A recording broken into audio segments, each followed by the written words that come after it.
तो everyone welcome back to our channel. I hope कि आप अपने एसएसटी के एग्जाम के लिए बहुत ही अच्छे तरीके से आपने प्रिपरेशन कर रखी है। अभी इसी प्रिपरेशन को एक स्टेप और ऊपर लेकर के जाएंगे, क्योंकि अभी हम लोग करने वाले हैं आपके पूरे सिलेबस का रिवीजन। लास्ट मिनट रिवीजन करेंगे। इसके अंदर जितने भी आपके इंपॉर्टेंट टॉपिक्स हैं उनको एक बार हम लोग देख लेंगे कि आप है ना उनको भूलो ना। ठीक है, तो एग्जाम से पहले एक बार कंप्लीट रिवीजन हम लोग इस वीडियो के अंदर करने वाले हैं। और टेंशन ना लो यार, जो तुमने पढ़ा है वही आएगा और ज्यादा चिंता ना करो, पेपर इजी ही होगा। ठीक है, और उसी के साथ में एक बात का ध्यान रखना कि जो चॉइस वाले क्वेश्चन होंगे और वाले क्वेश्चन होंगे ना, उनको ध्यान से पढ़ना कि ऐसा कोई क्वेश्चन ना हो कि आप है ना आधा सॉल्व करो फिर उसके बाद में लगे कि यार आधा आ रहा है आधा नहीं आ रहा। तो ये आपको करना है। फिर सेकंड ये है कि आपको पॉइंट्स के अंदर आंसर लिखना और आंसर को थोड़ा बड़ा दिखाने की कोशिश करना। जैसे कि मैं यहां पर आपको दिखाऊंगा लास्ट के अंदर कि मैंने किस तरीके से छोटे छोटे पॉइंट्स को भी बड़ा करके लिखा है, तो वैसे आपको लिखना है जिससे कि आपकी आंसर शीट बहुत ही ज्यादा अच्छी दिखेगी। और उसी के साथ में टेंशन ना लो, जो पढ़ा है वही आएगा और अभी हम लोग रिवाइज कर ही रहे हैं। तो सबसे पहले और सबसे इंपॉर्टेंट बात आता है वो आता है नेपोली कोड, या फिर हम लोग कह सकते हैं सिविल कोड ऑफ 1804 का क्या था।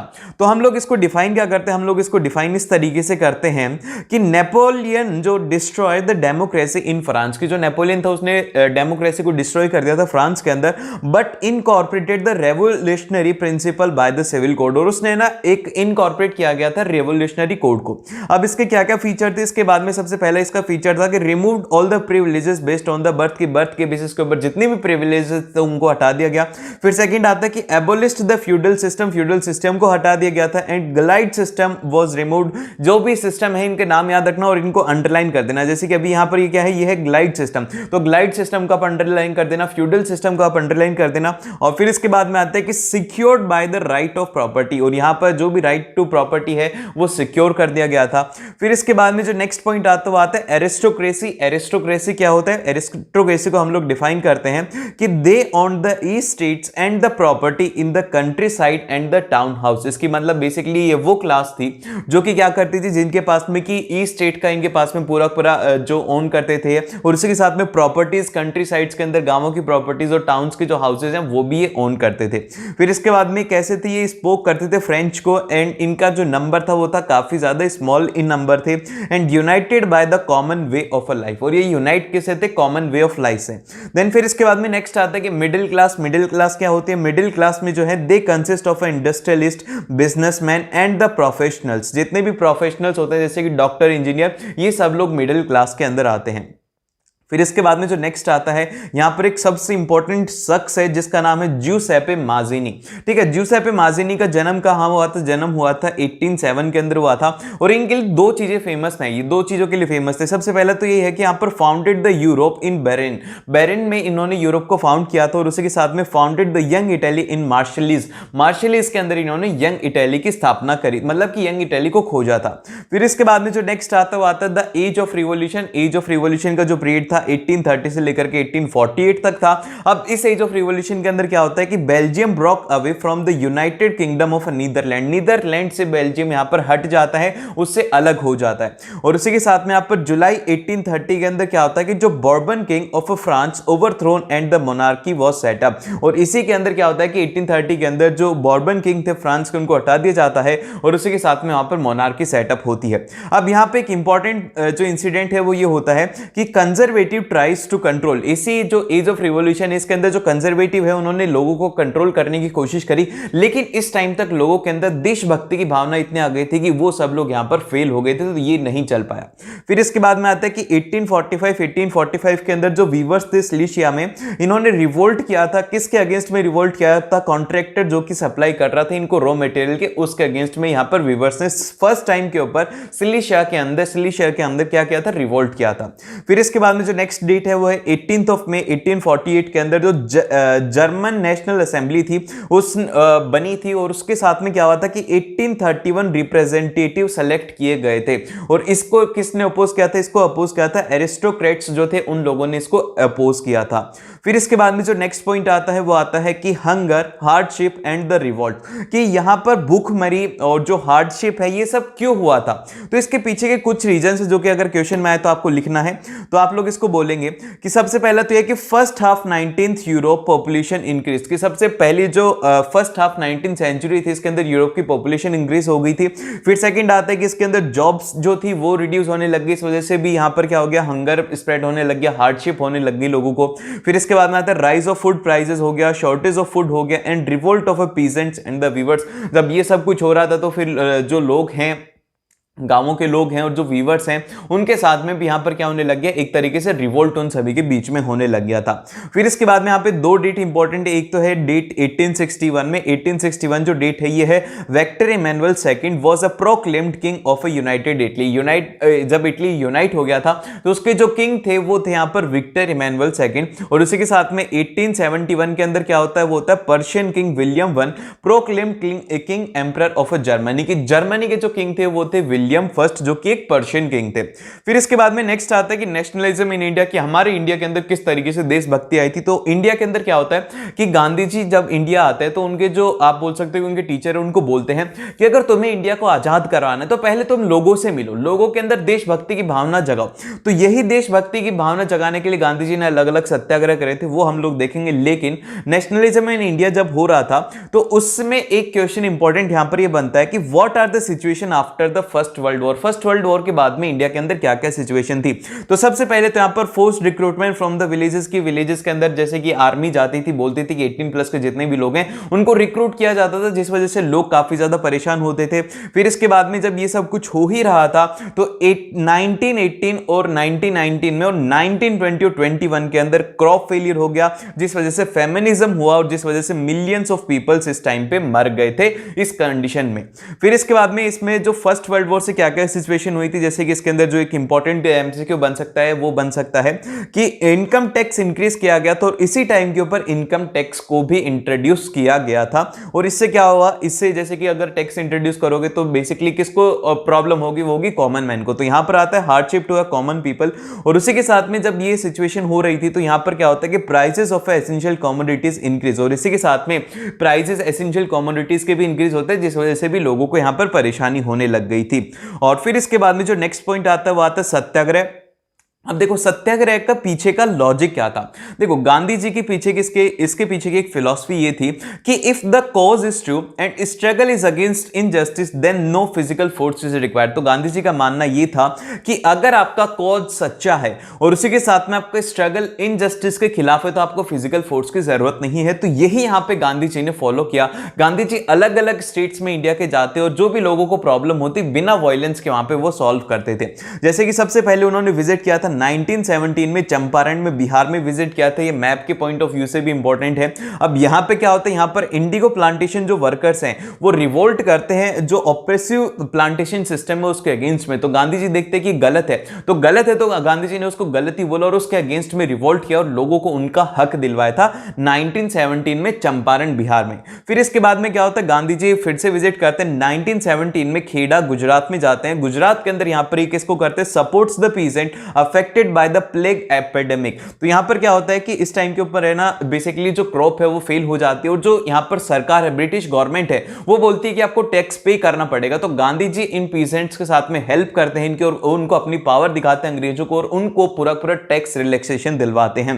तो ये जो एक्ट है इससे क्या हुआ कि टैक्स रिलैक्सेशन मिला था खेड़ा के पीजेंट्स को। फिर इसके बाद में एग्जैक्टली 4 महीने बाद में एक और सेशन होता है, वो होता है 1918 के अंदर अहमदाबाद गुजरात में ही होता है, जो कि है यहां पर कॉटन मिल वर्कर्स का होता है। अब ये बाकी स्टार्टिंग के जो दो है ना ये है ब्रिटिश गवर्नमेंट के अगेंस्ट में, लेकिन ये जो 1988 वाला है मतलब कि 1918 वाला है, ये वाला जो है ये है इंडियन जो मिल वर्कर्स हैं उनके अगेंस्ट में है, क्योंकि यहां पर जो कॉटन मिल वर्कर्स हैं उनको है ना इनजस्टिस, उनको है ना वेजेस प्रॉपरली नहीं मिल रही थी और बेसिकली उनका जो बिहेवियर था जो कि ऑनर्स थे उनका अच्छा नहीं था। तो इसीलिए ये यहां पर गांधी जी किसके अगेंस्ट कर रहे हैं, इंडियंस के अगेंस्ट ये रिवोल्ट हुआ था।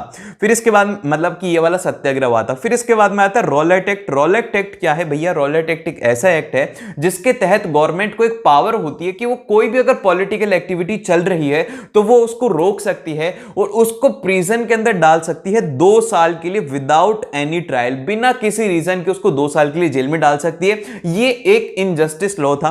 तो गांधी जी ने इसको अपोज किया। गांधी जी ने इसको अपनी तरीके से अपोज किया। Gandhi ji opposed in by this law by the national hartal on the 6 April 1919, और इस लॉ को अपोज करने के लिए उन्होंने 6 अप्रैल 1919 के अंदर एक नेशनल हड़ताल घोषित कर दी, जो कि एक नॉन वायलेंस है, जिसके अंदर नॉन वायलेंस रैलीज निकाली गई, नॉन वायलेंस डेमोन्स्ट्रेशन हुआ था। लेकिन जब ये नॉन वायलेंस डेमोन्स्ट्रेशन हो रहा था 6 अप्रैल को, फिर इसके बाद में एक दिन ये सब जब चीजें हो रही थी, तो 10 अप्रैल को क्या होता है कि अमृतसर जो पुलिस है वो फायर कर देती है पीसफुल प्रोसेशन के ऊपर, कि मतलब कि वहां पर ना लोगों के बीच में कोई भी लड़ाइयां वगैरह नहीं थी, फिर भी जो अमृतसर पुलिस है वो वहां पर क्या कर देती है, फायरिंग कर देती है। देन फिर इसके बाद में एक और जब ये सब कुछ हो जाता है तो इससे लोग भड़क जाते हैं। फिर इसके बाद में क्या होता है, 13 अप्रैल 1919 को एक सबसे फेमस इंसिडेंट होता है, जो कि map of point of view से भी इंपॉर्टेंट है, जो कि है हमारे पास में जालियनवाला बाग इंसिडेंट, जो कि लीड करा गया था जनरल डायर के द्वारा। तो यहां पर सिंपल सा होता क्या है कि बहुत सारे लोग इकट्ठा होते हैं, एक पार्क सा होता है जिसके अंदर की बैसाखी बनाने के लिए लोग इकट्ठा होते हैं। तो जब लोग इकट्ठा होते हैं तो ये जो इंफॉर्मेशन है ब्रिटिश गवर्नमेंट को जाती है कि यहां पर लोग बेसिकली एक तरीके से आप बोल सकते हो कि हम जो डेमोन्स्ट्रेट भी कर रहे थे, या फिर आप लोग बोल सकते हो कि हड़ताल वगैरह भी कर रहे थे, और इसके साथ में अपना फेस्टिवल भी सेलिब्रेट कर रहे थे। तो ये बात ब्रिटिश गवर्नमेंट को पता लगी, तो ब्रिटिश गवर्नमेंट ने यहां पर जो कमांड दी वो दी जनरल डायर को। जनरल डायर ने आकर के क्या किया कि वहां पर जितने भी लोग थे उनके ऊपर ओपन फायर करवा दिया था।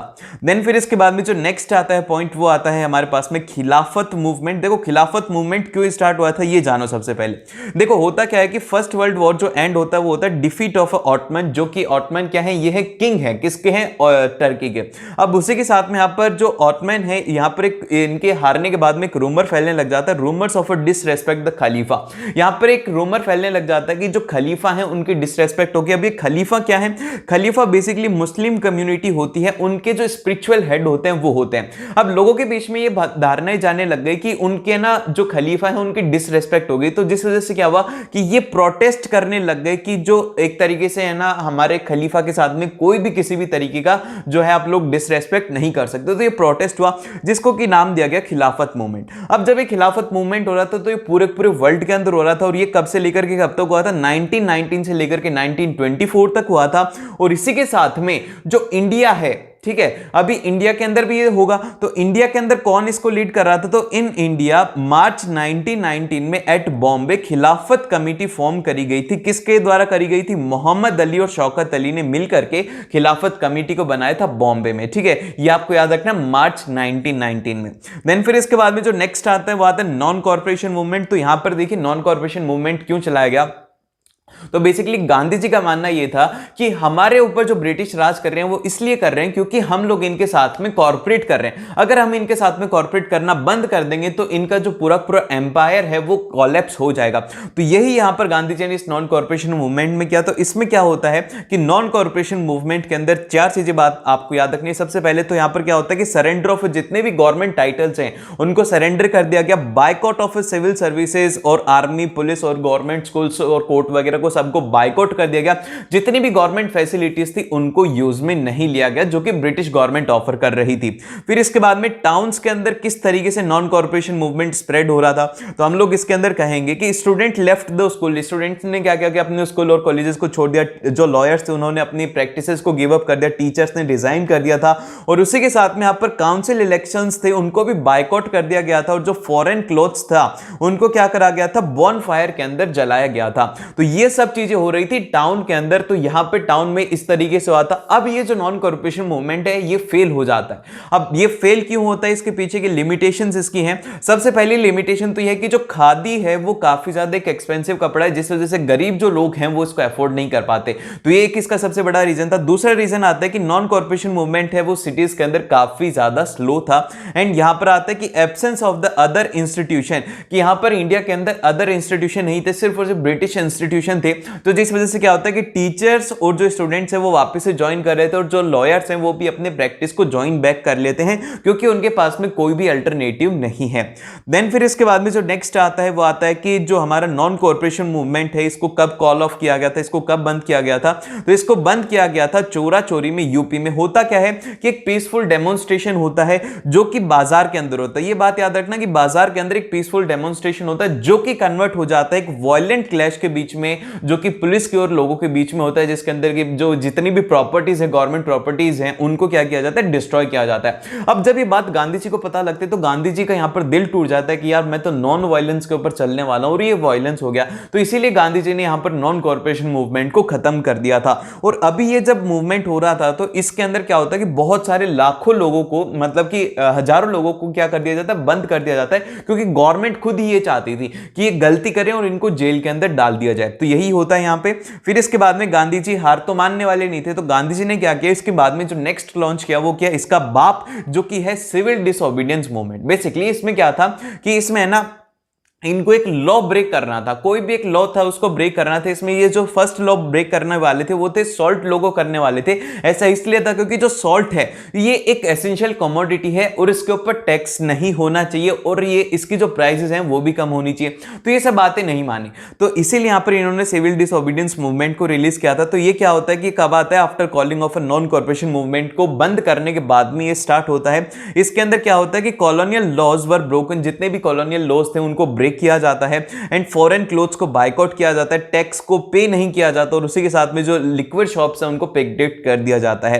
देन फिर इसके बाद में जो नेक्स्ट आती है वो आती है गांधी जी की फेमस मार्च, जो कि होती है सॉल्ट मार्च या फिर आप डांडी मार्च बोल सकते हो, जो कि बेसिकली थी breaking of a salt law. Salt law को ब्रेक करने के लिए था, क्योंकि यहां पर जो जनरल इरविन था उसको गांधी जी ने 11 डिमांड कही थी कि आप 11 मार्च से पहले कर दो और उसने एक भी डिमांड फुलफिल नहीं की। तो गांधी जी ने फिर यहां पर डांडी मार्च जो है उसको स्टार्ट किया था। कब स्टार्ट किया था, 12 ऑफ मार्च 1930 को, क्योंकि देखो 11 मार्च तक को जो जनरल इरविन था, लॉर्ड इरविन, उसको टाइम दे दिया था कि भैया ये 11 डिमांड इनको फुलफिल कर दो। 11 मार्च तक नहीं किया उसने, तो गांधी जी ने 12 मार्च को ये स्टार्ट किया साबरमती से और इसको एंड किया था 6 ऑफ अप्रैल 1930 को दांडी में। और दांडी में इन्होंने क्या किया था, एंड किया था बाय मेकिंग द सॉल्ट। और इसी के साथ में इसके अंदर 78 वॉलंटियर्स इंक्लूड थे, 240 माइल्स की टोटल था और उसी के साथ में सॉल्ट लॉ को ब्रेक करा गया था by manufacturing it from sea water.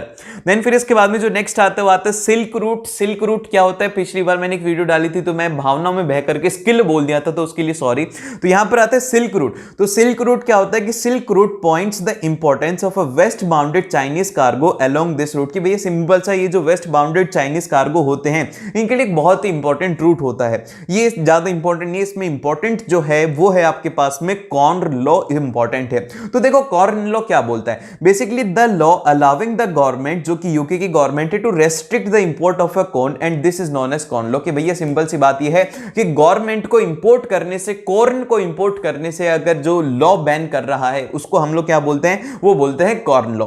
अब इसी के बाद में क्या आता है कि after this law food prices becomes too high due to the industrialist and the peoples become unhappy. अब जैसे कि इंपोर्ट हो नहीं रहा है तो जिस वजह से क्या होगा कि डिमांड फुलफिल नहीं हो रही, तो यहां पे प्राइस इंक्रीज होता है, जिस वजह से जो इंडस्ट्रियलिस्ट है और जो कॉमन पीपल्स है वो अनहैप्पी हो जाते हैं। फिर इसके बाद में जो नेक्स्ट पॉइंट आता है वो आता है कि इंडियन ट्रेड एंड कॉलोनिज्म की, इंडियन ट्रेड और कॉलोनिज्म का क्या रिलेशन होता है। तो सिंपल सी बात यहां पर यह है कि cotton from India exported to Europe, की इंडिया से कॉटन को एक्सपोर्ट किया जाता है यूरोप में। अब यहां पर एक जो इंपॉर्टेंट पॉइंट आपको याद रखना वो रखना है ट्रेड सरप्लस का। ट्रेड सरप्लस का मतलब यह है कि the value of a British export to India, की जो ब्रिटिश एक्सपोर्ट करते हैं इंडिया में was a much higher than the value of a British import from the India. भैया जो ब्रिटिशर्स जो एक्सपोर्ट करते थे इंडिया को और वहीं पर ही जो इंडिया से इंपोर्ट करते थे वो काफी ज्यादा लोअर होता था और जो एक्सपोर्ट करते थे उसकी वैल्यू काफी ज्यादा हाई होती। तो इसी टर्म को कहा जाता है, वो कहा जाता है ट्रेड सरप्लस विद इंडिया, जो कि ब्रिटेन ने इंडिया के साथ में खेला था। देन फिर इसके बाद में एक इंपॉर्टेंट लोकेशन आती है ब्रिटॉन वुड। ब्रिटॉन वुड क्या है, ब्रिटॉन वुड एक नेम है होटल का यूएसए के अंदर, बेसिकली जिसके अंदर की कॉन्फ्रेंस हुई थी जिसमें स्टैब्लिश किया गया था इंटरनेशनल मॉनेटरी फंड को, आईएमएफ यहां पे स्टैब्लिश हुआ था।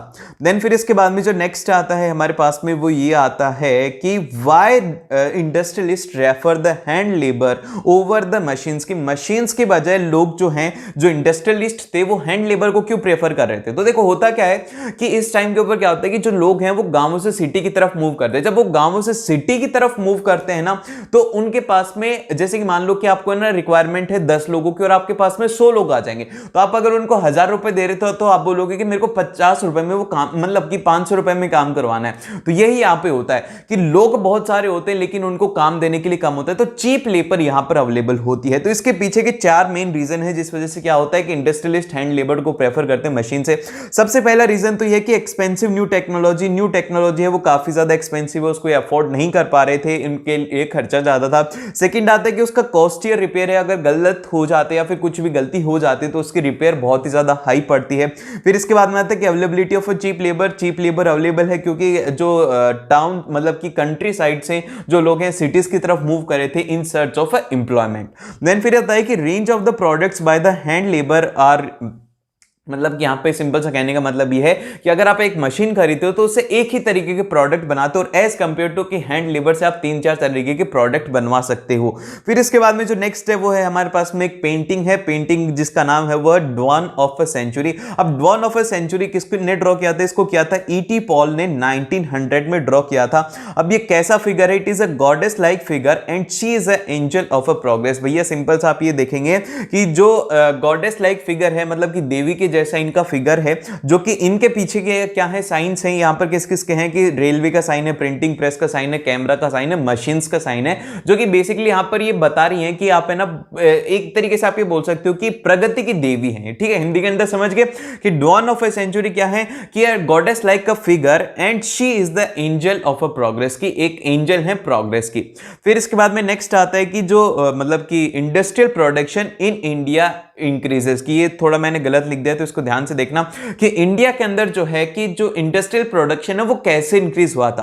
तो इसके अंदर इंक्रीज होने का सबसे पहला रीजन था कि decline of a Manchester import due to the war हो रहा था, तो वॉर की वजह से मैनचेस्टर जो इंपोर्ट है वो इंडिया के अंदर नहीं हो पा रहा था। एंड सेकंड आता है कि डिमांड ऑफ इंडियन मिल्स की डिमांड इंक्रीज होने लग गई थी। क्यों? क्योंकि जितनी भी ब्रिटिशर्स मिल थी वो किस में बिजी थी? वॉर की जो रिक्वायरमेंट थी उनको फुलफिल करने में बिजी थी, तो इसीलिए यहां पर जो इंडियन मिल्स थी उनकी एक तरीके से आप बोल सकते हो कि डिमांड इंक्रीज होने लग गई। देन फिर आता है कि demand for the Indian army factory called upon the war need, की भैया सिंपल सा इंडियन आर्मी के लिए क्या चाहिए था, मतलब कि आप सिंपल सा बोल सकते हो कि आर्मी के लिए यूनिफॉर्म वगैरह चाहिए होते, तो यूनिफॉर्म वगैरह चाहिए होते थे, फैक्ट्री में बन दिए, तो फैक्ट्री को यहां पर बनाया गया था, फैक्ट्री के लिए कॉल किया गया था कि इंडियन फैक्ट्रीज को कॉल किया जाए। फिर इसके बाद में आता है कि न्यू फैक्ट्रीज को सेटअप किया गया था, और जैसे कि आपको जैसे कि क्या होता है कि बहुत सारी एकदम से डिमांड आ जाती है वॉर टाइम के ऊपर, क्या होता है कि बहुत सारी यूनिफॉर्म की रिक्वायरमेंट होती है, कैनवास की रिक्वायरमेंट होती है, टेंट की रिक्वायरमेंट होती है, ये सब चीजें फुलफिल होती हैं एक फैक्ट्री में। तो यहां पर क्या होता है कि इसको फुलफिल करने के लिए नई फैक्ट्रीज को सेटअप किया जाता है, पुरानी जो फैक्ट्रीज हैं उनके अंदर लेबर से ओवर वर्क करवाया जाता है।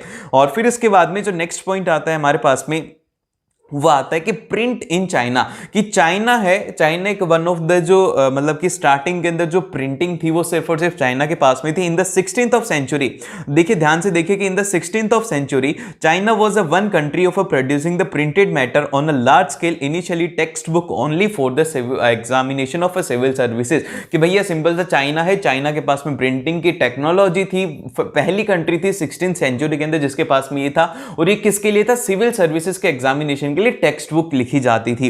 फिर इसके बाद में जो नेक्स्ट आता है कि प्रिंट इन यूरोप, यूरोप के अंदर किस तरीके से प्रिंट आया था, तो यहां पर याद रखना कि 11th ऑफ सेंचुरी में Chinese paper reached the Europe through the silk route, silk route के थ्रू यूरोप में आता है 11th ऑफ सेंचुरी में। और फिर इसके बाद में जो 1295 है, यहां पर मार्को पोलो क्या करते हैं कि great explorer introduce a would block printing in Italy, और इसी के साथ में 1295 के अंदर जो मार्को पोलो हैं जो कि ग्रेट एक्सप्लोरर है वो इंट्रोड्यूस करते हैं वुड ब्लॉकिंग प्रिंटिंग टेक्नोलॉजी को इटली में। और फिर इसके बाद में आता है कि print and the role of children, की किस तरीके से बच्चों का मतलब क्या बोल सकते हो कि जैसे प्रिंट आया तो बच्चों का उसमें क्या योगदान था या फिर बच्चों की वजह से क्या इफेक्ट हुआ था प्रिंटिंग में। तो सबसे पहले हम लोग बोलेंगे कि प्राइमरी एजुकेशन कंपलसरी हो गई थी, जिस वजह से बुक्स जो है उन्होंने फ्लड कर दिया था मार्केट को, बच्चों को पढ़ने के लिए बुक ही चाहिए थी, तो एकदम से उनकी डिमांड इंक्रीज होगी। अब जब डिमांड इंक्रीज हो गई है तो क्या होता है कि text book for the children are the heavy task for the publisher and the many houses are establish, कि भैया बेसिकली जो बच्चों की टेक्स्ट बुक बनाना है वो एक बहुत ही बड़ा टास्क था। किसके लिए था? वो था एक पब्लिशर के लिए। तो यहां पर क्या होता है कि बहुत सारे हाउसेज को सेटअप किया जाता है कि उनकी डिमांड्स को फुलफिल किया जा सके। फिर इसके बाद में जो वुमेन्स है, वुमेन्स के लिए भी बुकें लिखी जाती है। वुमेन्स के लिए कैसी बुकें लिखी जाती है? एटिकेट्स की और हाउस कीपिंग की बुक्स वुमेन्स के लिए लिखी जाती हैं। और यहां पर दो फेमस ऑथर के मतलब कि नॉवेलिस्ट के नाम है, जेन ऑस्टिन के और जॉर्ज इलॉइट के, जो कि एक फेमस नॉन नॉवेलिस्ट हैं। देन फिर इसके बाद में जो नेक्स्ट टॉपिक आता है वो आता है Indian manuscripts before the age of print. तो देखो इंडिया एक ऐसी कंट्री था, हमारे इंडिया के ऊपर हमें प्राउड होना चाहिए, क्योंकि हमारे इंडिया में जब लोग लिखना पढ़ना नहीं जानते थे ना, जब हमारे पास में सारे के सारे वेद थे, ठीक है, सारे के सारे वेद हमारे पास में लिखे हुए थे, जब दुनिया लिखना पढ़ना नहीं जानती थी, इतने ज्यादा हम लोग एडवांस थे। तो देखिए यहां पर क्या होता है कि इंडिया के अंदर manuscripts before the age of printing कैसे आता है कि इंडिया के अंदर rich tradition of hand written manuscripts in the Sanskrit, Arabic और पर्शियन के अंदर, इंडिया के अंदर आपको हैंड रिटन मैन्यूस्क्रिप्ट्स मिलेंगे। अभी किसके ऊपर लिखी जाती थी? Are copied on the palm leaves, palm leaves के ऊपर इनको कॉपी किया जाता। अब इसके बाद में नेक्स्ट जो पॉइंट आता है वो आता है कि on the basis of exhaustibility दो तरीके के रिसोर्सेज होते हैं, एक होते हैं रिन्यूएबल और एक होते हैं नॉन रिन्यूएबल, ये आपको याद रखना है। अब इसके बाद में जो नेक्स्ट पॉइंट है जहां से कि एग्जाम के अंदर बहुत बार क्वेश्चन आता है वो आता है सस्टेनेबल डेवलपमेंट क्या होता है। तो सस्टेनेबल डेवलपमेंट को हम लोग डिफाइन करते हैं कि development in the present without damaging the environment and should not compromise the needs of a future generation. मतलब कि डेवलपमेंट हो लेकिन जो इन्वायरमेंट है उसको भी नुकसान, और उसी के साथ में जो फ्यूचर जनरेशन है उसकी नीड्स को देखते हुए डेवलपमेंट होना चाहिए। फिर इसके बाद में नेक्स्ट जो आता है वो आता है एजेंडा 21। एजेंडा 21 क्या है? It is the declaration signed by the world leader in 1992 में होता है at the UNCED which takes place at the Rio de Janeiro के अंदर होता है। सिंपल सा एक एजेंडा होता है जो कि साइन किया जाता है सस्टेनेबल डेवलपमेंट के लिए। इसका एम होता है aim of achieving the sustainable development. Then फिर इसके बाद में जो नेक्स्ट पॉइंट आता है वो आता है कि what are the causes of a land degradation. Land जो है हमारी डिग्रेड क्यों होती जा रही है? तो इसके पीछे का सबसे पहला रीजन है कि ओवर ग्रेजिंग, सेकंड रीजन है ओवर इरिगेशन, थर्ड रीजन है कि mining sites used for the excavation, कि जो माइनिंग साइट्स है उनको एक्सकवेशन के लिए यूज में लिया जाता है। फिर नेक्स्ट आता है कि इंडस्ट्रियल इफ्लुएंट्स की, जो इंडस्ट्री से रिलेटेड जो वेस्ट होता है वो भी इसका एक सबसे बड़ा रीजन है।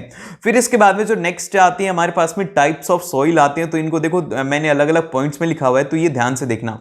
तो इसके अंदर हम लोग इसको क्या कहेंगे? सबसे फर्स्ट हम लोग बोलेंगे कि जो एलुवियल सॉइल है इसमें कौन से एलिमेंट होते हैं, मतलब कि क्या क्या इसके अंदर आपको मिनरल्स मिलते हैं। तो इसके अंदर आपको मिलेंगे consist of a potash, lime and phosphoric आपको मिलेगा। और उसी के साथ में किसके लिए यूजफुल होती है, किसकी खेती की जाती है? शुगर केन की, पैडी की, व्हीट की, पल्सेस और क्रॉप्स की यहाँ पे इसमें खेती होती है। और ये कहां पे पाई जाती है? नॉर्दर्न प्लेन्स में पाई जाती है, जो कि पार्ट्स ऑफ गुजरात और राजस्थान है। फिर इसके बाद में नेक्स्ट आती है ब्लैक सॉइल। ब्लैक सॉइल की खास बात ये है कि rich in the soil nutrients such as the calcium carbonate, magnesium and the potash के अंदर काफी ज्यादा इसके अंदर रिच अमाउंट में होता है। और उसी के साथ में एक्सट्रीमली फाइन क्ले पार्टिकल्स होते हैं जो कि मॉइस्चर को काफी अच्छे से होल्ड करके रखती है। ये इसकी खास बात है कि एक ऐसी सॉइल है जो कि फाइन क्ले पार्टिकल्स होते हैं लेकिन इसके साथ में एक मॉइस्चर को भी होल्ड करके रख सकती है। देन फिर इसके बाद में जो नेक्स्ट आता है वो आता है red and yellow soil. Red and yellow soil क्या होते हैं कि it develops on the crystalline Ignis rock in area of a low rainfall. कि भैया सिंपल से वहां पर होती है एक इग्नस रॉक के अंदर ये होती है जहां पर कि लो रेनफॉल होता है, उस एरिया के अंदर ये ज्यादा देखने को मिलती है। And southern and the eastern part of a Deccan प्लेटू, parts of मतलब कि कहां पर मिलती है साउदर्न और eastern parts of a Deccan प्लेटू हो गया और पार्ट्स ऑफ छत्तीसगढ़ हो गया, उड़ीसा में आपको देखने को मिलेगी। फिर इसके बाद में आता है लेटराइट सॉइल। लेटराइट सॉइल वहां पे मिलती है जहां पर कि हैवी रेनफॉल होता है और हाई टेम्परेचर होता है, वहां पे आपको देखने को मिलती है। और बेसिकली मिलती है कर्नाटक में, केरल में, तमिलनाडु में, मध्य प्रदेश में। किस तरीके की सॉइल मिलती है? वो मिलती है लेटराइट सॉइल मिलती है। फिर इसके बाद में जो नेक्स्ट आता है वो आता है एराइट सॉइल। एराइट सॉइल क्या होता है? Basically it is a Sandy in a texture and saline in a nature. कि भैया सैंडी होती है टेक्सचर के अंदर, रेगिस्तान की जमीन ही होती है। Due to the dry climate and the high temperature की वजह से इसकी ऐसी सिचुएशन हो जाती है और ये हमें देखने को मिलती है डेजर्ट में, जो कि है राजस्थान के अंदर। देन फिर इसके बाद में नेक्स्ट आता है, नेक्स्ट पॉइंट हमारे पास में आते हैं कि अलग अलग तरीके की स्पीसीज क्या क्या होती हैं। तो सबसे पहले आते हैं इंडेंजर्ड स्पीसीज। इंडेंजर्ड स्पीसीज वो होती हैं जो कि डेंजर ऑफ एक्सटिंक्शन होती हैं, कि मतलब कि वो खत्म होने वाली हैं। अभी कुछ प्रेजेंट है लेकिन वो इस कगार के ऊपर हैं कि वो खत्म हो सकते हैं अगर हमने उनको कंजर्व नहीं किया तो। अब इसका एग्जांपल है यहां पर वो है ब्लैक बक हो गया, इंडियन वाइल्ड डैश हो गया। ये किसका एग्जांपल है? इंडेंजर्ड स्पीसीज की, कि ये स्पीसीज खत्म होने वाली हैं, कि अभी ये डेंजर के अंदर हैं। फिर इसके बाद में आते हैं वनरेबल स्पीसीज। वनरेबल स्पीसीज वो होती है कि population decline to such a level that likely to become endangered, कि भैया उनकी पॉपुलेशन इतनी ज्यादा कम हो चुकी है कि वो इंडेंजर्ड कैटेगरी के अंदर आने वाली है। जैसे कि यहां पर एग्जांपल के तौर पर है ब्लू शिप हो गया, एशियाटिक एलिफेंट हो गया, ये दो इसके एग्जांपल हैं। देन फिर इसके बाद में आता है एंडेमिक स्पीसीज। एंडेमिक स्पीसीज थोड़ा ध्यान याद रखना है, ये एग्जाम के अंदर पूछा जा सकता है। तो ये क्या ध्यान रखोगे? एंडेमिक स्पीसीज वो होती हैं that only found in a some particular areas usually isolated by nature और द बायोलॉजिकल बैरियर। सिंपल से एक ऐसे एरिया के अंदर मिलती है जहां पे कि एक पर्टिकुलर एरिया होगा। जैसे कि जो निकोबार पिजन है वो सिर्फ और सिर्फ निकोबार के अंदर मिलेगा, जो मिथुन है वो आंध्र प्रदेश में ही मिलेगा और कहीं पे भी नहीं मिलेगा। तो ऐसी स्पीसीज जो कि पर्टिकुलरली एक एरिया के अंदर मिलती है उसको हम लोग कहते हैं एंडेमिक स्पीसीज। फिर इसके बाद में आती है कि एक्सटिंक्ट स्पीसीज क्या होती हैं? एक्सटिंक्ट स्पीसीज वो होती हैं जो कि स्पीसीज खत्म हो चुके हैं, कि वो अर्थ के ऊपर एग्जिस्ट ही नहीं करती हैं। जैसे कि आप इसको बोल सकते हैं कि not found in the area they found और ऑन एन एंटायर अर्थ, के भैया जहां पर वो मिलती थी वहां पर नहीं है और पूरी धरती के ऊपर भी नहीं है। तो ऐसी स्पीसीज को बोलते हैं हम लोग एक्सटिंक्ट स्पीसीज। जैसे कि पिंक हेड डक है इसका एक एग्जांपल, की जो कि यहां पर खत्म हो चुकी हैं पूरी तरीके से। फिर इसके बाद में नेक्स्ट आता है कि what are the causes of a flora and fauna, की फ्लोरा एंड फना के क्या क्या कॉजेज हैं। तो इसका कॉज है यहां पर एग्रीकल्चरल एक्सपेंशन। जैसे जैसे एग्रीकल्चर एक्सपेंशन हो रहा है वैसे वैसे फॉरेस्ट वगैरह कम हो रहे हैं, तो जिस वजह से फ्लोरा एंड फना यहां पे इफेक्ट होता है। देन फिर आता है माइनिंग। माइनिंग एक इसका सबसे बड़ा रीजन है। देन फिर इसके बाद में लार्ज स्केल डेवलपमेंट रिसोर्सेज जो हैं वो भी एक इसका सबसे बड़ा रीजन है, कि जिस तरीके से हम लोग डेवलपमेंट करते जा रहे हैं उसी तरीके से जो फ्लोरा और फना है वो भी यहाँ पे खत्म होते जा रहे हैं। फिर इसके बाद में जो नेक्स्ट पॉइंट है कि unequal access to the resources. जो रिच है उनके पास में ज्यादा रिसोर्सेज का एक्सेस है और वहीं पर ही जो पुअर है उनके पास में उतना एक्सेस नहीं है रिसोर्सेज का। देन फिर इसके बाद में जो नेक्स्ट आता है कि क्रॉपिंग सीजन क्या क्या है इंडिया के अंदर, ये इससे रिलेटेड एमसीक्यू क्वेश्चन में आएगा और तुम देखते खुश हो जाओगे। तो देखो इसके अंदर सबसे पहले आता है रबी क्रॉप। रबी क्रॉप को कब सोन किया जाता है? सोन इन अक्टूबर से लेकर के दिसंबर तक इसको सोन करते हैं और उसी के साथ में हार्वेस्टिंग का जो टाइम होता है वो होता है अप्रैल से जून तक का इसका हार्वेस्टिंग का टाइम होता है। इसका एग्जांपल यहां पर वेट हो गया, पी हो गया, ग्राम हो गया, मस्टर्ड वगैरह, ये सब जो है ये होती है रबी क्रॉप्स। और वहीं पर ये जो खरीफ क्रॉप्स होती हैं इनको कहां पर किया जाता है? जब मॉनसून आता है ना, ऑनसेट ऑफ अ मॉनसून जो कि सीजन होगा मई जुलाई के अंदर, इनको क्या किया जाएगा? इनको बोया जाएगा और फिर उसके बाद में हार्वेस्ट इन द सितंबर और अक्टूबर के अंदर इनको हार्वेस्ट किया जाता है। इनके एग्जांपल हो गया यहां पर पैडी हो गया, ज्वार हो गया, बाजरा हो गया, मूंग हो गया, और इसके अलावा भी बहुत सारी होती हैं जिनको कि यहां पे क्या किया जाता है? उड़द वगैरह भी यहां पे इसमें इंक्लूड होती हैं। फिर इसके बाद में जैसे कि अगर मान लो कि इन सीजन के बीच में कुछ टाइम रहता है तो इन सीजन के बीच में जो क्रॉप्स होती है उनको हम लोग बोलते हैं जायद क्रॉप्स। अब जायद क्रॉप्स क्या होती हैं कि रबी और खरीफ के बीच का टाइम होता है जो कि मार्च से जून तक का टाइम होता है। इसमें जैसे कि वाटरमेलन हो गया, फूडर क्रॉप्स होगी जो कि बेसिकली गाय भैंसों के लिए जो होती है ना, मतलब कि उनके चारा, वो हो गया, और उसी के साथ में ककम्बर वगैरह, ये सब इस सीजन के अंदर बनते हैं। फिर इसके बाद में जो नेक्स्ट आता है वो आता है राइस। अब राइस से रिलेटेड मैंने 4 पॉइंट लिखे हुए हैं, तो 4 पॉइंट ध्यान से देखो। सबसे पहला पॉइंट यहां पर है कि it is the second largest producer है इंडिया, सेकंड लार्जेस्ट प्रोड्यूसर है चाइना के बाद में। फिर सेकंड पॉइंट आता है कि staple from the food crop, की ये एक स्टेपल फूड क्रॉप है। और फिर इसके बाद में नेक्स्ट आता है कि it need the high rainfall, इसके लिए हाई रेनफॉल चाहिए होता है अप्रोक्सीमेटली 100 सेंटीमीटर का, और हाई टेम्परेचर चाहिए होता है इसको ग्रो करने के लिए 25 डिग्री सेल्सियस का। अब ये मेजरली कहां पर पाया जाता है? WB का मतलब है वेस्ट बंगाल में, बिहार में, छत्तीसगढ़ में, उड़ीसा में, यूपी में और तमिलनाडु के अंदर। एक बात बताऊं, अगर आपको मान लो कि आ जाए कि राइस कौन से स्टेट के अंदर और आप भूल जाते हो तो आप एक नाम याद रखना, वो याद रखना यूपी, क्योंकि बहुत सारे ऐसे हैं जिनके अंदर की मेजर प्रोड्यूसिंग स्टेट के अंदर यूपी आता है। तो हो सकता है कि आपका तुक्का सही हो जाए, इसीलिए बता रहा हूं कि अगर भूल जाओ तो आपको क्या करना है? यूपी को मार्क करके आ जाना है। देन फिर इसके बाद में आता है वेट। वेट मतलब गेहूं। गेहूं क्या होती है? It is the main food crop in the north and the north western part of a country. North और नॉर्थ वेस्टर्न पार्ट है वहां पर ये मेन फूड क्रॉप है। आप देखोगे कि यहां पर रोटियां वगैरह ज्यादा बनती, चपाती वगैरह ज्यादा बनती है एज कंपेयर टू अगर हम साउथ में जाते तो साउथ के अंदर लोग चावल खाना ज्यादा प्रेफर करते हैं।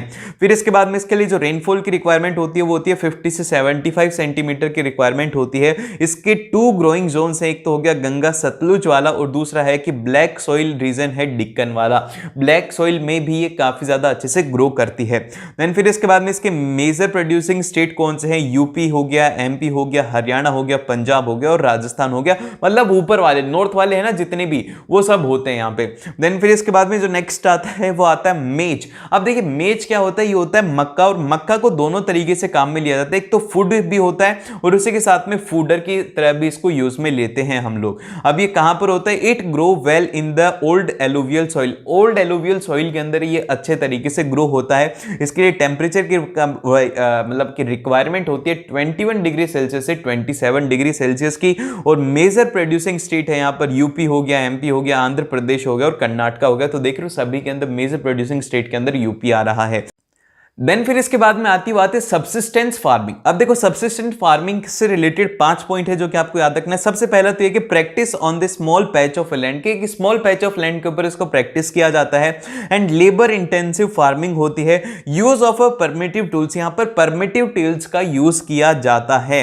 एंड उसी के साथ में dependent on a monsoon, monsoon के ऊपर ये फार्मिंग डिपेंड होती है। एंड इसको कहा जाता है स्लैश एंड बर्न एग्रीकल्चर भी इसको हम लोग कहते हैं। कि ये एग्जाम के अंदर आ सकता है कि what we call the subsistence farming, तो आपको पता होना चाहिए स्लैश एंड बर्न एग्रीकल्चर इसको हम लोग कहते हैं।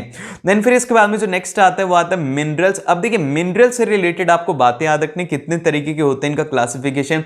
एक होता है मेटेलिक, एक होता है नॉन मेटेलिक, एक होता है एनर्जी मिनरल्स। अब देखिए एनर्जी मिनरल सिंपल है, जिससे कि हमें एनर्जी मिलती है, जैसे कि कोल से हमें मिलती है, पेट्रोलियम गैस वगैरह से हमें ये सब एनर्जी मिलती है, जिससे कि बेसिकली हम हमारी जो भी बेसिक नीड्स है उसको फुलफिल करने के लिए या फिर इलेक्ट्रिसिटी वगैरह जनरेट करने के लिए हमें एनर्जी चाहिए होती है।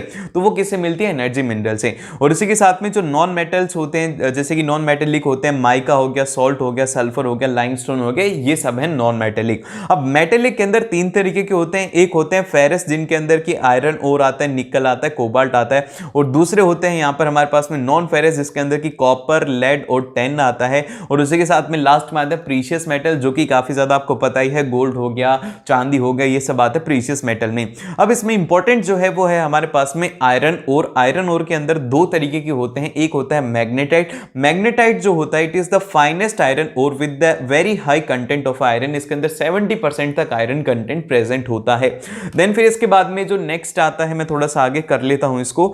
देन फिर इसके बाद में जो आता है वो आता है हेमेटाइट। हेमेटाइट क्या होता है, hematite is a industrial iron ore होता है with the lower content of iron ore than the magnetite. Magnetite से कम इसके अंदर आयरन ओर होता है, 50 से 60% तक का इसमें आयरन ओर होता है। देन फिर इसके बाद में इसके मेजर बेल्ट कौन से एक तो हो गया उड़ीसा झारखंड वाला हो गया, महाराष्ट्र गोवा वाला हो गया, और उसी के साथ में दुर्ग बस्तर चंद्रपुर वाला जो बेल्ट है ये इसके मेजर बेल्ट है, जहां पर कि आयरन ओर पाया जाता है। फिर इसके बाद में नेक्स्ट आता है कॉपर। अब देखिए कॉपर को हम लोग कहां पे यूज में लेते हैं, कॉपर को हम लोग यूज में लेते हैं जहां पे कि हमें जैसे कि इलेक्ट्रिकल डिवाइसेस होती है ना, इलेक्ट्रिकल डिवाइसेस के अंदर हम लोग कॉपर को लेते हैं। क्यों लेते हैं, क्योंकि कॉपर एक मैलिएबल है, डक्टाइल है और गुड कंडक्टर ऑफ इलेक्ट्रिसिटी है, इसीलिए इसको मेनली यूज में लिया जाता है manufacturing of electrical devices and the electrical wires. फिर इसके बाद में कहां पर पाया जाता है, वो पाया जाता है बालघाट माइंस एमपी में और खेतड़ी में राजस्थान में पाया जाता है। और फिर इसके बाद में जो नेक्स्ट आता है वो आता है हमारे पास में कि why the conservation of a minerals, कि हमें जो मिनरल्स हैं उनको क्यों कंजर्व करना चाहिए। तो हम लोग इसको डिफाइन करते हैं, इसको डिफाइन करेंगे कि formation takes place the millions of year. सबसे पहला तो रीजन ये है कि इनकी फॉर्मेशन के अंदर ना लाखों करोड़ों साल लगते हैं। फिर इसके बाद में जो नेक्स्ट आता है कि finite in nature and non renewable, ये है एक फाइनाइट है नेचर के अंदर और ये रिन्यू नहीं हो सकते हैं। अगर एक बार खत्म हो गए तो फिर उसके बाद में आप देखते रहो और फिर उसके बाद में हमारी जो नेक्स्ट जनरेशन है वो बोलेगी कि आप तो हमारे लिए कुछ छोड़ करके ही नहीं गए। तो इसलिए यहां पर एक इसका सबसे बड़ा रीजन है। फिर इसके बाद में जो नेक्स्ट रीजन है वो है कि rate of consumption is higher than the rate of replacement. मतलब कि सिंपल सा कहने का ये है कि आप हम जिस रेट से कंज्यूम कर रहे हैं उस रेट से फॉर्म नहीं हो रहा, हम इसे ज्यादा जल्दी कंज्यूम करते जा रहे हैं। फिर इसके बाद में जो नेक्स्ट आता है कि they have to be preserve for the future generation. चौथा रीजन यहां पर यह है कि आपको है ना फ्यूचर जनरेशन के लिए इनको प्रिजर्व करने की जरूरत है, फ्यूचर जनरेशन को भी इन रिसोर्सेज की जरूरत होगी। फिर इसके बाद में जो नेक्स्ट आता है वो आता है conventional and the non conventional energy resources. तो कन्वेंशनल जो होते हैं इनके अंदर हमारे पास में आते हैं फायरवुड हो गया, कोयला हो गया, पेट्रोलियम हो गया, नेचुरल गैस हो गया, ये सब हम आते हैं हमारे कन्वेंशनल में। और वहीं पर ही जो नॉन कन्वेंशनल होता है उसके अंदर आती है विंड एनर्जी हो गया, सोलर एनर्जी हो गया, टाइडल एनर्जी हो गया, बायोथर्मल, और जो है हमारे पास में बायोथर्मल नहीं बायोगैस और जो जियोथर्मल है ये आती हैं हमारे पास में किसमें, नॉन कन्वेंशनल के अंदर। बेसिकली ये वो एनर्जी है जिससे कि हमारे इन्वायरमेंट को ज़्यादा हानि नहीं होती है। अब इसके बाद में जो कोल है, कोल क्या है? Coal is an the basically raw material for the iron and the steel industry के लिए रॉ मटेरियल है। अब ये 4 तरीके के होते हैं, इसमें सबसे पहला आता है एंथ्रेसाइट। एंथ्रेसाइट कैसा होता है? ये होता है हाईएस्ट क्वालिटी ऑफ कोल होता है जिसके अंदर की 80% से भी ज्यादा कार्बन प्रेजेंट होता है। फिर इसके बाद में आता है बिटुमिनस कोल होता है जो कि कमर्शियल यूज में लिया जाता है जिसके अंदर की 60 से 80% ऑफ कार्बन प्रेजेंट होता है। फिर इसके बाद में जो नेक्स्ट आता है वो आता है लिग्नाइट कोल जो कि होता है लो ग्रेड ब्राउन कोल होता है जिसको कि यहां पर आप बोल सकते हो कि इसके अंदर बहुत ही कम कार्बन कंटेंट होता है। फिर इसके बाद में सबसे बेड क्वालिटी आती है जो क्या आती है यहां पर पीट कोल की जिसके अंदर की लो कार्बन कंटेंट होता है with the high moisture content. इसके अंदर मॉइस्चर का कंटेंट सबसे ज्यादा होता है और ये जो है ये स्मोक के साथ में बर्न करता है। फिर इसके बाद में जो नेक्स्ट आती है वो आती है हमारे पास में ways to conserve energy resources की हमारी जो एनर्जी रिसोर्सेज हैं हम इनको किस तरीके से कंजर्व कर सकते हैं। इसके लिए 4 पॉइंट है। सबसे पहला पॉइंट ये है कि use of a public transport, क्या पब्लिक ट्रांसपोर्ट को यूज करो इंस्टेड ऑफ इंडिविजुअल व्हीकल्स के जाने की जगह पर आप बस के अंदर ट्रेवल करो जिससे कि जो रिसोर्सेज हैं वो बचेंगी। फिर सेकंड आता है हमारे पास में कि स्विचिंग ऑफ इलेक्ट्रिकल अप्लायंसेस, जब भी इलेक्ट्रिकल अप्लायंसेस काम में नहीं आ रही हैं तो उनको बंद कर दीजिए। देन फिर इसके बाद में use of a non conventional energy resources and जो हमारे कन्वेंशनल एनर्जी रिसोर्सेज हैं उनकी जगह पर आप नॉन कन्वेंशनल को यूज कीजिए, सोलर को यूज कीजिए, विंड को यूज कीजिए और जो टाइडल एनर्जी है इन सभी को यूज में लेना है। फिर इसके बाद में नेक्स्ट आता है कि आपको पावर सेविंग डिवाइसेस को यूज में लेना है जिससे कि जो ज्यादा पावर वेस्ट ना हो। फिर इसके बाद में जो नेक्स्ट क्वेश्चन आता है वो ये आता है कि why the maximum concentration of iron and the steel industry in a Chota Nagpur reason, की छोटा नागपुर जो रीजन है इसके अंदर जो आयरन और स्टील इंडस्ट्रीज की इतनी ज्यादा कंसंट्रेशन क्यों है? तो इसके पीछे के 3 कारण है। सबसे पहला कारण तो ये कि लो कॉस्ट ऑफ आयरन और इसके अंदर आयरन बड़ी ही आसानी से बड़ी ही सस्ते में मिल जाता है और आयरन और स्टील इंडस्ट्री के लिए सबसे बेसिक रिक्वायरमेंट है ये। देन फिर इसके बाद में आता है इसका सेकंड पॉइंट जो कि है यहां पर high grade raw material in a proximity और फिर इसी के साथ में आता है चीप लेबर भी यहां पे इसमें अवेलेबल होती है जिस वजह से मैक्सिमम इंडस्ट्रीज आपको यहां पे देखने को मिलेंगी। फिर इसके बाद में जो नेक्स्ट आता है industrial pollution and the environmental degradation. तो यहां पर एक बात आपको याद रखनी है, वो ये याद रखनी है कि जो वाटर पॉल्यूशन है ना ये बहुत बार पूछा जा चुका है तो इसको ध्यान से देखेंगे। लेकिन एयर पॉल्यूशन क्या होता है? Air pollution is caused by the presence of a high portion of a sulphur dioxide and the carbon monoxide की वजह से एयर पॉल्यूशन होता है जो कि इंडस्ट्रीज से निकलती है। देन फिर इसके बाद में जो नेक्स्ट आता है वो आता है वाटर पॉल्यूशन। वाटर पॉल्यूशन कैसे होता है कि organic and the inorganic untreated industrial waste are discharge into the river, कि जो रिवर्स है उनके अंदर जो आप में ना बिना कोई ट्रीटमेंट के सीधा अगर उनके अंदर डाल दोगे तो वो गंदी होती हैं। तो यही होता है वाटर पॉल्यूशन जो कि है यहाँ पर कौन सी इंडस्ट्रीज इसके लिए रिस्पॉन्सिबल है? डाइंग हो गया, पेट्रोलियम रिफाइनरीज हो गया, ये सबसे ज्यादा इसके लिए रिस्पॉन्सिबल है वाटर पॉल्यूशन के लिए। देन फिर इसके बाद में यहां पर आता है कि how to control environmental degradation, कि हम एनवायरमेंटल डिग्रेडेशन को किस तरीके से कंट्रोल कर सकते हैं। तो इसके लिए सबसे पहले जो आता है हमारे पास में वो आता है कि minimising the use of a water, कि आप वाटर को यूज में बहुत ही कम लेने लग जाओ, रिसाइकलिंग के ऊपर ज्यादा फोकस कीजिए। सेकंड आता है कि रेन वाटर हार्वेस्टिंग आपको करनी चाहिए। फिर थर्ड आता है कि जनरेटर विद साइलेंसर, जैसे कि जो नॉइस पॉल्यूशन है वो कम हो, लोगों को प्रॉब्लम कम हो। फिर इसके बाद में जो नेक्स्ट पॉइंट आता है वो आता है कि treating the hot water and the effluents before releasing to the river और अ पॉन्ड, कि जब कभी भी आप कोई भी इंडस्ट्रियल वेस्ट या फिर इंडस्ट्रियल वेस्ट वाटर है जो कि आप रिवर में कर रहे हो उससे पहले उसका एक प्रॉपर ट्रीटमेंट होना चाहिए। फिर इसके बाद में आता है कि fitting the smoke stacks to the factories, की स्मोक स्टैक्स को फिट किया जाना चाहिए फैक्ट्री से जिससे कि जो भी हमारी स्मोक है वो रिलीज ना हो और एनवायरमेंट को कोई भी नुकसान ना हो। फिर इसके बाद में जो नेक्स्ट आता है वो आता है रेलवेज। रेलवेज क्या होती हैं? तो देखो रेलवेज से रिलेटेड आपको सबसे पहले एक बात याद रखनी है कि जो फर्स्ट रेलवे थी वो थी 1853 में मुंबई से थाने तक थी। अब इसके अंदर आपको 5 चीजें याद रखनी है। सबसे पहला तो यहां पर आता है कि it is the principal mode of transportation for the goods and the passenger in India. ये बेसिकली प्रिंसिपल मोड है एक लॉन्ग डिस्टेंस के लिए, यहां पर इसमें ऐड कर लेना इन अ लॉन्ग डिस्टेंस। और इंडियन रेलवेज के कितने सारे स्टेशन है ये आप देखिए कि 7133 यहां पर स्टेशन है और उसी के साथ में 64,460 किलोमीटर्स का इसका रूट है। अगर याद नहीं हो रहा है तो इसको छोड़ सकते हो। फिर इसके बाद यहां पर आता है कि 3 टाइप्स ऑफ गेज यहां पर होते हैं, ब्रॉड होता है, मीटर होता है और नैरो गेज जिसमें होते हैं जो कि पूरे नेटवर्क में होता है। फिर इसके बाद में आता है कि it is a cheap mode of transport as compare to road से। लॉन्ग डिस्टेंस के ऊपर आपको काफी ज्यादा कंफर्टेबल होता है और आप आराम से यहां पर लॉन्ग डिस्टेंस में ट्रेवल कर सकते हैं। फिर इसके बाद में नेक्स्ट आता है कि इसके लिए कुछ चैलेंजेस भी होते हैं या फिर ड्रॉबैक भी है रेलवेज के। तो सबसे पहला यहाँ पर है कि इनिशियल कॉस्ट इसकी काफी ज्यादा हाई है। सेकंड है कि यहाँ पर डिफिकल्ट टू ले इन द माउंटेन रीजन के अंदर इनको जो ले डाउन है वो इनका काफी ज्यादा मुश्किल हो जाता है। And many passenger without ticket travel करते हैं जिस वजह से रेलवेज को लॉस होता है। और उसी के साथ में डीले ऑफ ट्रेन की डीले ऑफ ट्रेन भी होता है, लोग जो हैं वो लेट भी हो जाते हैं, ट्रेन लेट भी हो जाती हैं।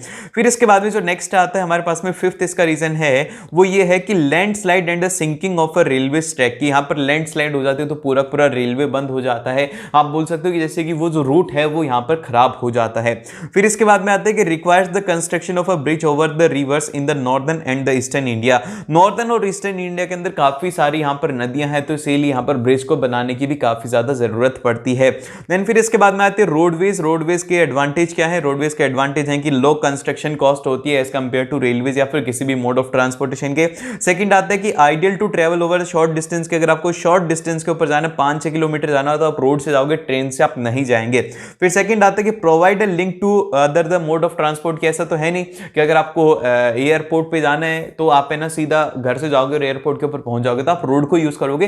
तो हर एक मोड को यहाँ पर ये लिंक करने का काम करती है and basically door to door service आपको प्रोवाइड करवाती है।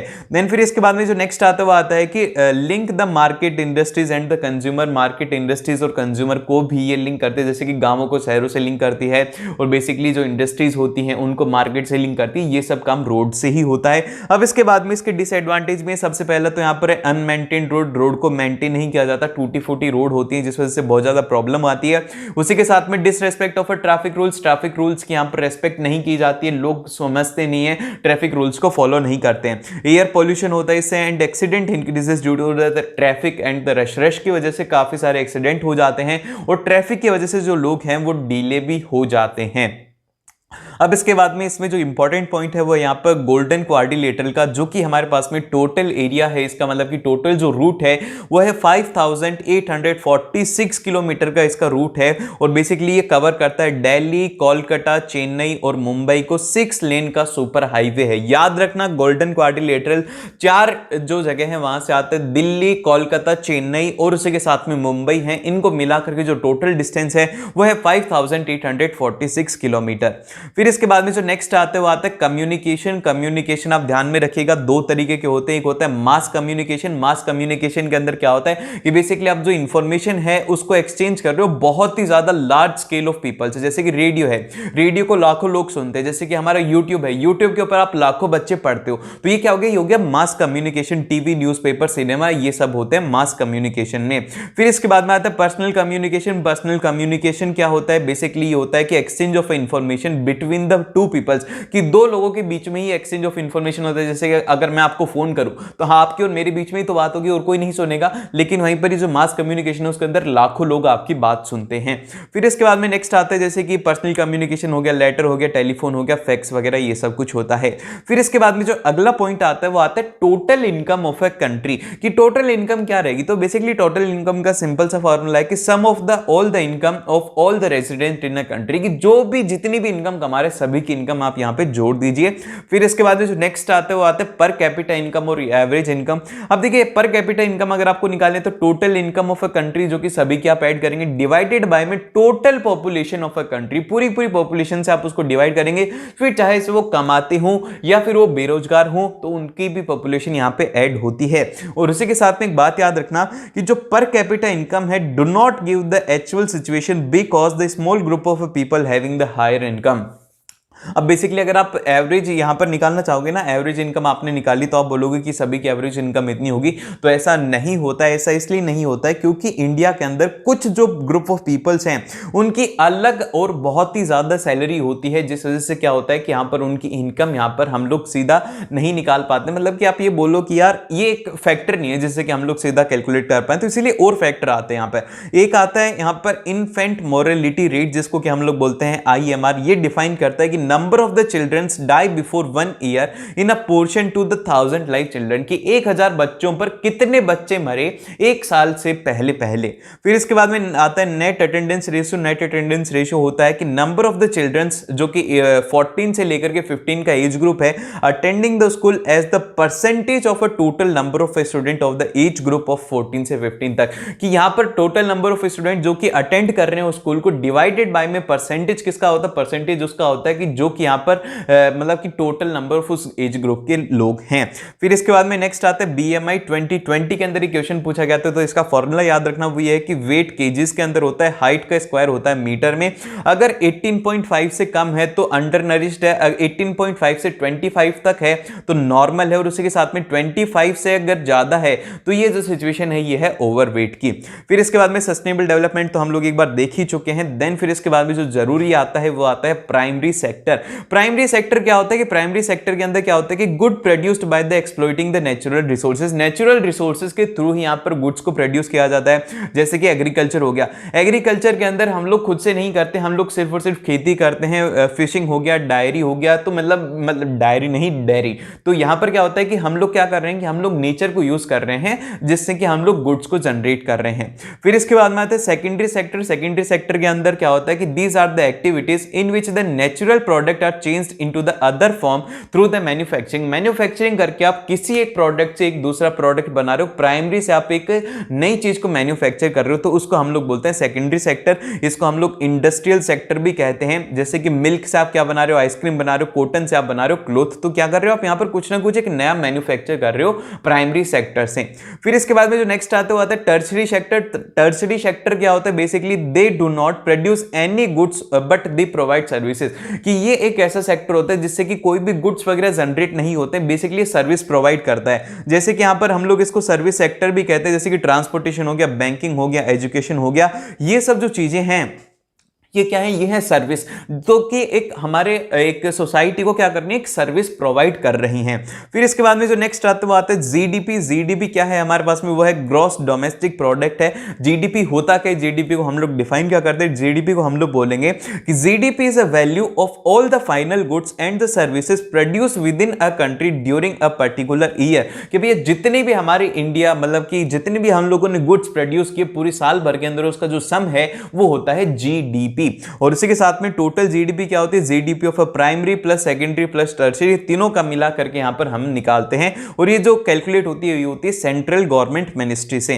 देन फिर इसके बाद में जो नेक्स्ट आता है कि किस तरीके से जो है कि हम ज्यादा इंप्लॉयमेंट को जनरेट कर सकते हैं, तो यहां पर फर्स्ट पॉइंट ये है कि जो गवर्नमेंट है अप्लाई द मतलब कि जो सप्लाई कर सकती है चीप लोन्स को फार्मर से, जिससे कि वो फार्मिंग करके अपना पेट भर सकें। फिर सेकंड आता है कि government can invest the money in the transportation and the construction that will create an employment for the labour and the taxi driver, कि ट्रांसपोर्टेशन के थ्रू पैसा इन्वेस्ट करके जो टैक्सी ड्राइवर हैं और लेबर हैं उनके लिए एम्प्लॉयमेंट जनरेट हो सकती है। और जो गवर्नमेंट है वो इंडस्ट्रीज को लोकेट कर सकती है रूरल एरियाज में, जिससे कि उनको एम्प्लॉयमेंट मिल सके। फिर इसके बाद में आता है कि government can construct the more school so that the teacher can appoint will create employment, कि भैया जो गवर्नमेंट है वो स्कूल्स को बना सकती है जिससे कि ज्यादा से ज्यादा टीचर को एम्प्लॉयमेंट मिलेगा। फिर इसके बाद में जो नेक्स्ट आता है कि if the tourism sector can be improved will create more than 35 lakh job. अगर यहां पर जो है हमारे पास में टूरिज्म सेक्टर को हम लोग इंप्रूव करेंगे तो यहां पर 35 लाख से ज्यादा जॉब मिलती है। And all the very best, मिलते हैं आप लोगों से नेक्स्ट वीडियो में। एंड अच्छे से पेपर को करके आना, चिंता ना लो, बहुत ही आसान पेपर आएगा।